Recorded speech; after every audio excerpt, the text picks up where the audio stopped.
Ei paperilla korpittu, niin you just got me. Yeah, my bad. Your guns? Kolme!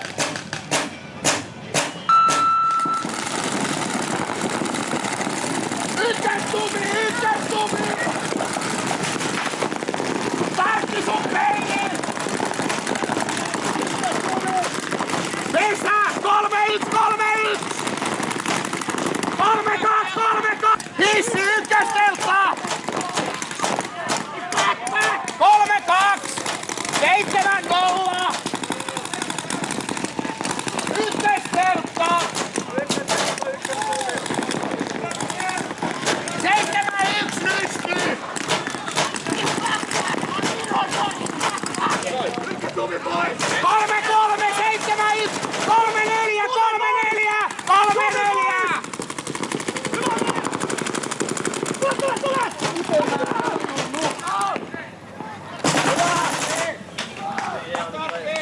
Hyvä! Hyvä jätkä. Oli rauhallista. Onko sulla mutka pois päältä? Ei. Sulla on liipasin kaaressa aika hyvin Pallo tuonne boksiin.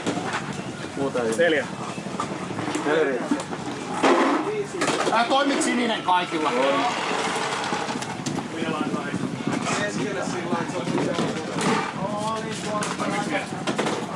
Niillä tulee suora stubi. Kyllä mä tapaan. Suora stubi. Suora teltta, suora stubi tuossa eikä. Joo.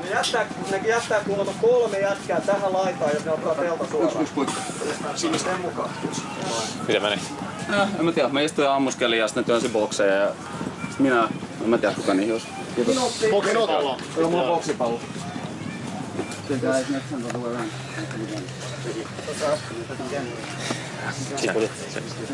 Cheers. Cheers. Cheers. Good. Cheers.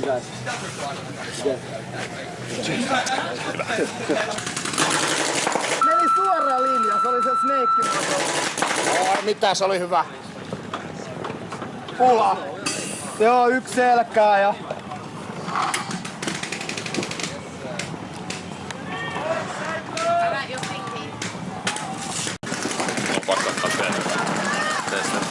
Ne on aika komeet. Ihan sairaan näköistä. Tää on vaikka yksi pala kangasta siinä välissä. Affe! Onks tää sun? Paintball. Onks tää sun tai? Sen verran kokemusta, että tää viltuska ei enää nykyään kauhean tuolla kestä. Ei. No nyt sä pääsit näkee tän häviämispuolekin. Miltä tuntuu? Paskalta tuntuu. Paskalta tuntuu hävitä nimenomaan. Jos olisi hävinnyt selkeästi paremmalle tiimille, niin fine, ei siinä mitään. Tai kyllä omalla tavalla oli aika paljon parempia meitä. Siinä mielessä ne tippu toinen laittaa saman tien. Niillä oli tappuvat reikit. Ei ne synnypelät ollut mitään. Ei ollut. Ne oli keksinyt mitään tämän kentän lukitseen. Sitä napsi yksitellen. Ei se olisi ollut ongelma, jos me oltais itse päästä niinku. No, jos me lähdetään niin siis 3-5 tilanteesta pelaamaan ja ne lukitsee, niin... Niin ja ei se ole siitäkin. Me vaan itse ryssittiin napista. Kamat ei toiminut ja pelaat kentällä ja et cetera. Ei sulla voi voittaa.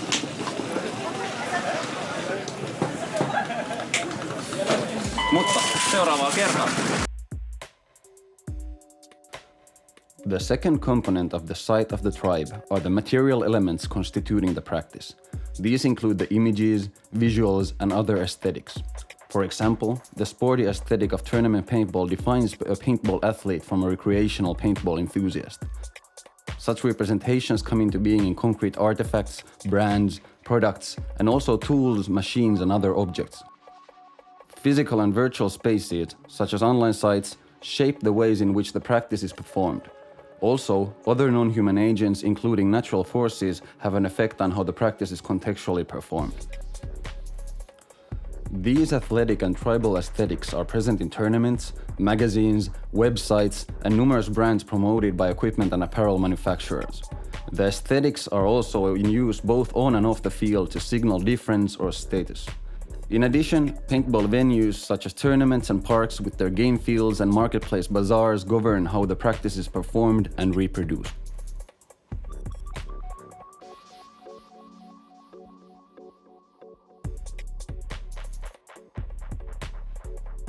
now what changed a lot so on the people, that before it was a bunch of friends who were playing together, where everybody could find a place. The fat people could play on the back, the one who was able to run fast could play on the front.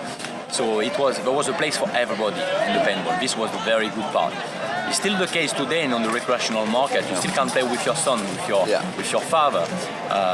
But on the tournament now it's finished. Now you need to take it seriously if you want to have results. You need to train. You need to be physically at the top. You need to train several times a week if you want to make some result. There is no secret. But I think through the year we lose a little bit. A lot of people and teams lost a little bit the pleasure of playing. Yeah. Some teams still have a motivation because they play to win. Yeah. So this is. But I think over the year we lost a little bit of the fun of the game. Yeah. Mainly because of the rate of fire, also the format. So we have to adapt. This is why this year we have decided to move to 12 balls a second. My opinion should be to go to 10. Yeah, my opinion would be the same actually. Because it allows more movement, so it's better for the spectators, but also to play. Because today, even if you're a very good player, sometimes you can find in front of you a very bad player which is hiding himself behind the gun, and it's not easy like it used to be. So I think we should go back to the skill. We should go back to see the good player to be able to do crazy move, to shoot 3-4 guys during a game. So this, I think, we're working on this to change because it's less fun than before. People do not realize. I mean, when I start to play, everything was difficult to bring the pain. Yeah, I remember. I started in '95 already, so I've been doing it a long time too. Everything was really difficult. Today, people do not realize because they get used, but they play on turf, they have the hotel at 50 meters, they have all the tech people around there, they just have to bring, I mean, a lot of things change, but on a very good way. So I think for this point, it's really better to play today. Yeah. Because at that time... I think in the early days, it was a lot more tightly knit, the actual team, because of the type of game that was played in the woods, where you had long games, you had 10 players, and if each one of those players didn't do their job, you would never even know about it, because you couldn't see them. But on the super airfield, you know, you can adjust more quickly if something goes wrong. I think the other thing is that it has become more professional in the way that of what teams expect from players that come in. You know, it used to be in the old days when you're playing in the woods, you know, he's a buddy of mine, he plays a bit of paintball. I found him in a bar yesterday. Yeah, he's a good drinker, let's get him in.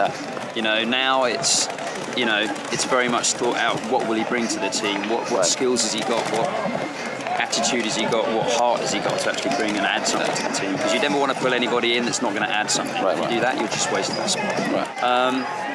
I think now that the actual game has evolved into a more sporting atmosphere and people can actually gain recognisable identities from the game that they initially started as a hobby, now you can become a worldwide name. People know who you are, people see how you dress, they'll copy you, you can be a role model, you can be, you know, the bad boy that everybody hates. Everybody's got an identity, and I think the paintball companies in general they've all created their own little niche. You know, some companies do it one way, we do it another way, and some others do it another way, but they're all pretty much harnessing into that same sort of vibe, and that is, you want to be part of a group, you want to be part of a community, but you also need a sense of individuality as well.